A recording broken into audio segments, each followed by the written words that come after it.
የኢትዮጵያ ኦርቶዶክስ ቤተክርስቲያን ነጭ በነጭ ለብሳ ምዕመኖቿ ነጭ በነጭ ለብሰው እየቀበሩት ታላቁ መምህር ዘላለም ወንድሙን በተመለከተ የህይወት ታሪኩ ሲነበብ ይሄ ሁሉ ነገር የተሰራው በ49 ዓመት ውስጥ ነው ወይ? ከ49 እድሜው እኮ ነው፣ ያው 30 ምናምን ዓመት ነው ያገለገለውና በዚህ ጊዜ ውስጥ ሁሉ ነው ወይ ይሄንን ያገለገለው የሚል ጥያቄ ስታነሱ 100 ዓመትም የማይበቃው ጸጋ ተላብሶ ታገኙታላችሁና ይሄ ትልቅ በረከት፣ ይሄ ትልቅ መታደል ነው። ይሄ በአደባባይ ይፋ ሆነ። ከዚህ ውጪ ግን ዛሬ እኔ ሼር ላደርጋችሁ የፈለኩት ካህናትም ወዳጆችም ብዙ ሰው የማያውቀውን አንድ ሚስጥር ነው። አንድ የመምህር ዘላለም ቤተሰብ አለ። መምህር ዘላለም ይህንን ቤተሰብ የተዋወቀው ከዚህ ቤተሰብ ጋር ግንኙነት የጀመረው የዛሬ 6 ዓመት በሆነ አንድ አጋጣሚ ነበረ። የዛሬ 6 ዓመት አካባቢ ቂርቆስ ቤተክርስቲያን አገልግሎት ነበረውና እዛ ከመሄዱ በፊት መኪናውን ማስተካከል ስለነበረበት ቦሌ አካባቢ ወደሚገኝ አንድ ገራጅ ጎራ ይላል። እዛ እንደደረሰ ትንሽ ቆይቶ አንዲት ብላቴና እየተጫወተች ነበረችና መምህር ዘላለም ብላ እየሮጠች መጣ። ትጠመጠምበታለች። ይደነግጣል።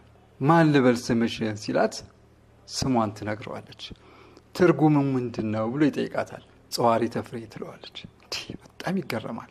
አንዳንድ መንፈሳዊ ጥያቄዎች ሲጠይቃት የምትመልስለት መልስ ይገረማል።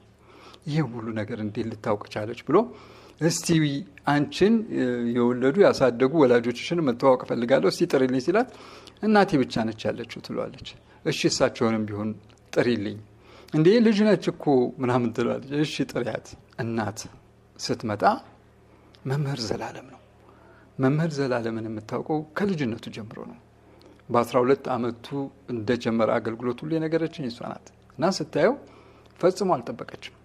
እና ያ ቦታ ያ ገራጅ ለካ የዚህች እናት ቤተሰቦች ለገራጅነት ያከራዩት ቦታ ነው። እና ያችን ብላቴና ስትጫወት ነበረ መምህር ዘላለም መኪናውን ለማስተካከል እዛ ገራጅ የመጣውና በጣም ተገርሞ እናትን ተንደርድራ መታ ልጨብጠው ስትል ያው አይጨብጣትም። እና በነገራችን ላይ በዘመኑ ሁሉ ነው እቺን ስትነግረኝ ሴት አይጨብጥም። እኔ ለምሳሌ ጨብጦኛ አያውቅም ነው ያለችው። መምህር ዘላለም እባክህ ጨብጠኝ ስትለው እግዚአብሔር ይስጥልኝ ምናምን ነገር ብሎ ነው የሚሄደውና አይጨብጥም። እና የዛለት የጠየቃት ጥያቄ ምንድነው? እንዴት አድርገሽ ብታሳድጊያት ነው? እንዴት አድርጋችሁ ብታንጿት ነው ብሎ ሲጠይቃት አንተ እኛን ባሳደግበት የእግዚአብሔር ቃል ነው ያሳደግናት፣ ደሞም ይገባል ግዴታም አለብን፣ እንደዛ ነው ያሳደግናት ትለዋለች። በጣም ይገረማል።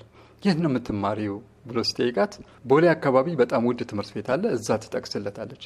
አይወደድባችሁም ሲላት የጤና እክል አለባት ራሷን